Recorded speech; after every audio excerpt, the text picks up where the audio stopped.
Man in Gray here with another Man in Gray book review. Today's book is A Beautiful Mind, the Shooting Script by Akiva Goldman, published in 2002 by Newmarket Press. It's 146 pages long. This book contains the complete shooting script for the movie A Beautiful Mind, along with an essay by the screenwriter on how the movie was produced and how it came together. It also contains a number of full-page black and white production stills about the movie and a full list of cast and credit.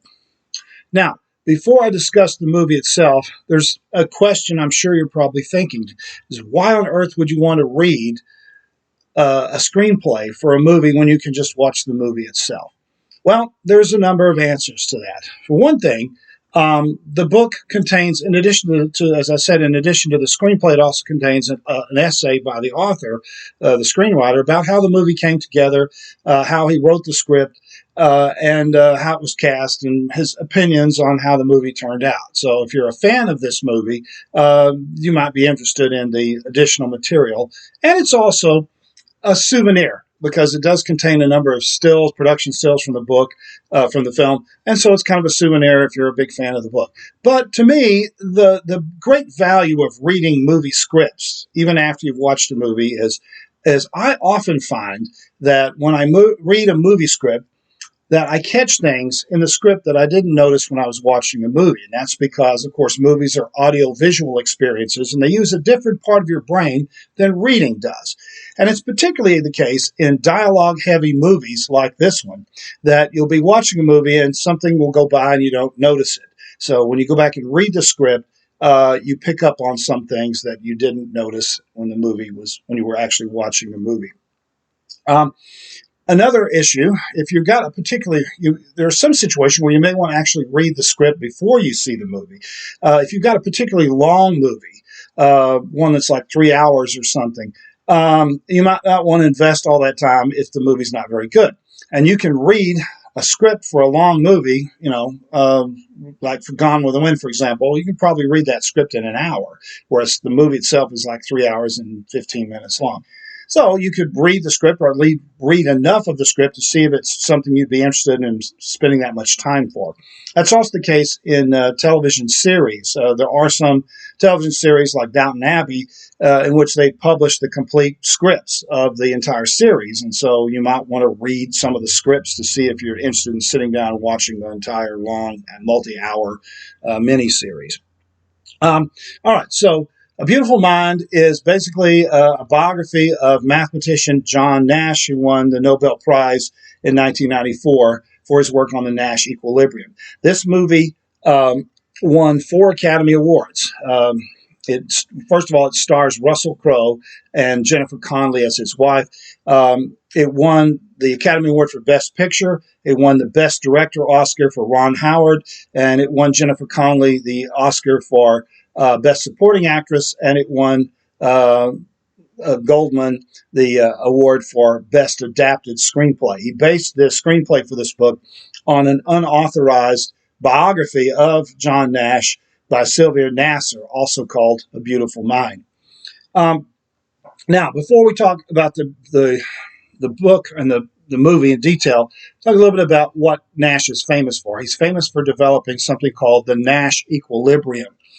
This is an important discovery in game theory mathematics.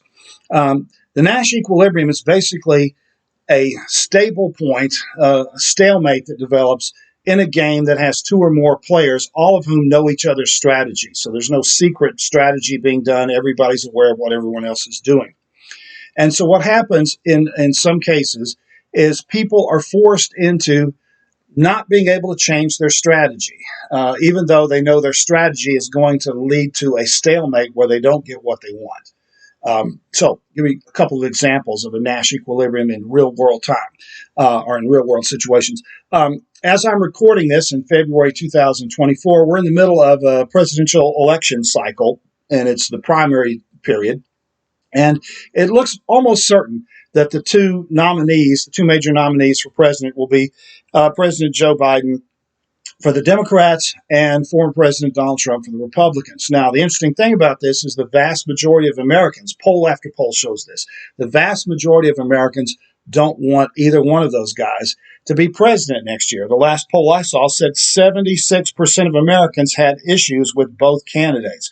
So why on earth are the parties nominating two guys who are both very unpopular and both whom the vast majority of people don't want to be president? Why that doesn't seem logical, but it makes perfect sense if you study game theory, because this is a Nash equilibrium. On the Democratic side, because Biden is the incumbent, people are reluctant to challenge him. They know that historically, if you replace an incumbent president with another candidate, you almost always lose. And though Biden is unpopular with a broad American populace, he's still very popular with a subset of very devoted Democrats. Democratic activists, enthusiastic Democrats support Biden. And so replacing him doesn't make sense strategically. Something similar happens on the Republican side. Although Donald Trump has serious legal issues that he's dealing with, and the majority of Americans don't like him personally and don't agree with his policies, he's still very popular with the Republican base. And there aren't any other candidates who have his level of enthusiastic support.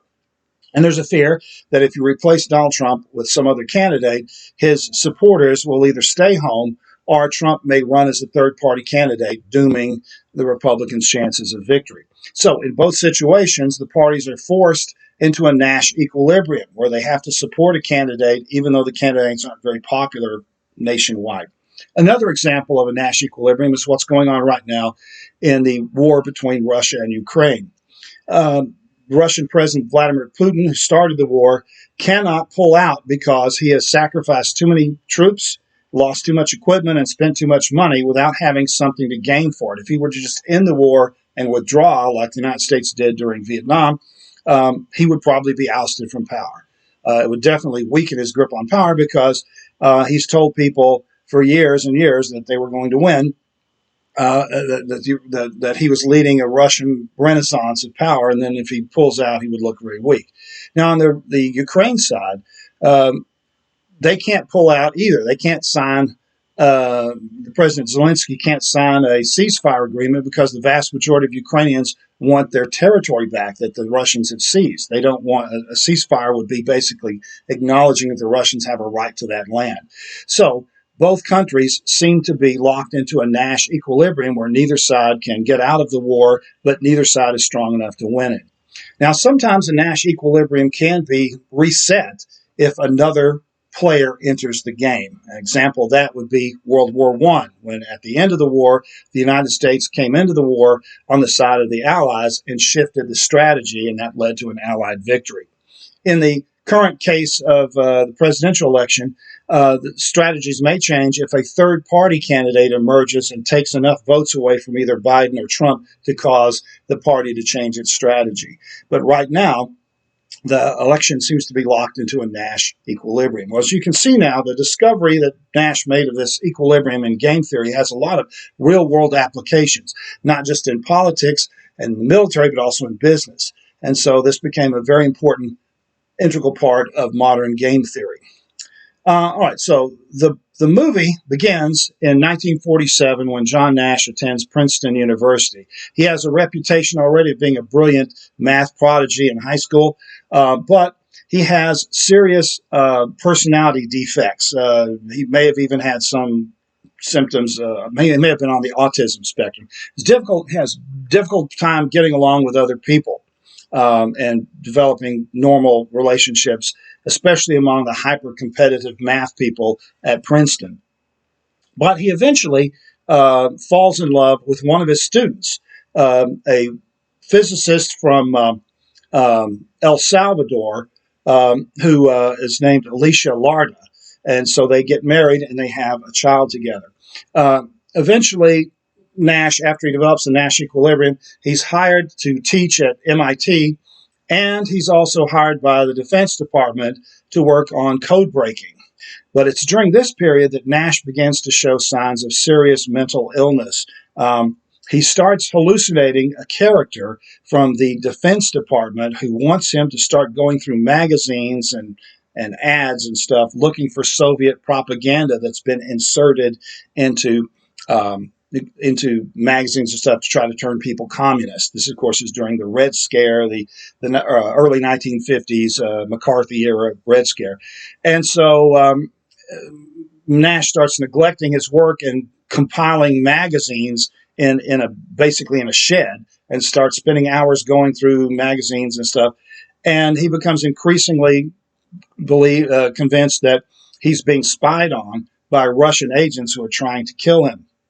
He has a complete mental breakdown while lecturing at Harvard University and runs out of the lecture hall and has to be tracked down. He's eventually sedated and put in a psychiatric hospital, and the doctor tells his wife that he has paranoid schizophrenia.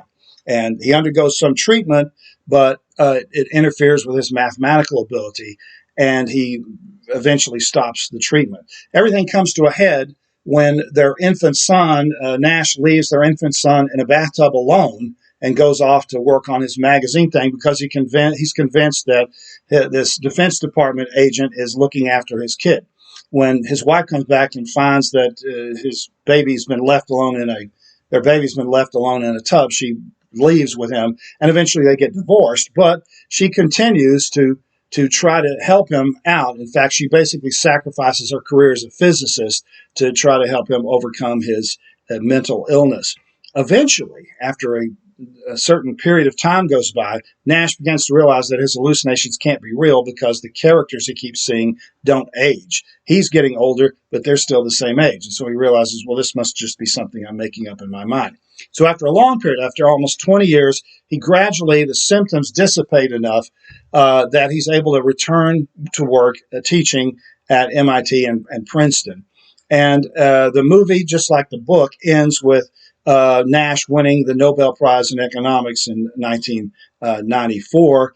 And at the end of the movie, he thanks his wife for making it possible for him to do this, because she, of course, stayed with him.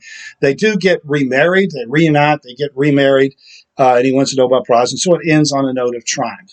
Now, there are some things the book leaves out, or the movie, rather, leaves out that the book mentions. One of which is that during the 1950s, Nash was fired from a job at the Rand Corporation because they suspected that he was a homosexual. He always denied this, but there was some suspicion then that he might have been gay. Also, he was arrested for indecent exposure, but the charges were dropped and the whole thing was later kind of hushed up. They also don't mention that Nash's son, also named John, also was diagnosed with schizophrenia. So there's some evidence, scientific evidence, that at least some forms of schizophrenia may have a genetic component, so that may be there. That may be part of that as well. 4 years after the movie came out, Nash won a major mathematics prize, I believe, in Norway. And he and his wife went to Norway to accept this award.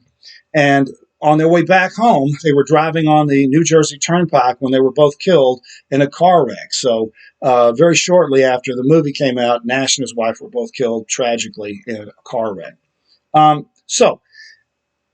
If you are interested at all in game theory, or if you've seen this movie and you enjoyed it, you might want to read the screenplay. Like I said, I think you can pick up, or at least I picked up some points that I missed from the watching the movie. And if you're really interested in Nash, you should probably look at the book Sylvia Nasser wrote, called The Beautiful Mind, which is about a 300-page book, so it goes into a lot more detail about Nash's mathematics. The whole idea of the mathematics he developed and the Nash equation is only briefly touched on in the movie. It's basically the story of his life and his relationship with his wife, and how she stood by him while he got increasingly mentally ill. So, but if you're more interested in the math side of it, you might want to read the book rather than watch the film.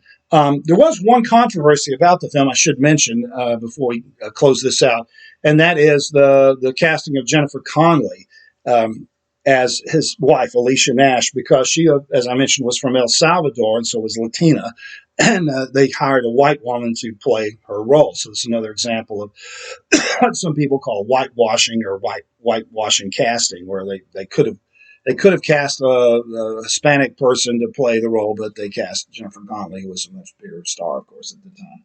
Okay, so if you're interested in any of this, you might want to read the shooting script. This is one, by the way, of a whole series. There's almost 100 volumes in this new market series of shooting scripts. There's all kinds of other movies. Some are independent movies and some are mainstream movies. So if you're interested in reading scripts, you might go through and look at some of the catalog that New Market has of these various scripts. The book is A Beautiful Mind. The author is Akiva Goldman. This has been another Man in Gray book review. Thanks for watching, and I'll see you again next time.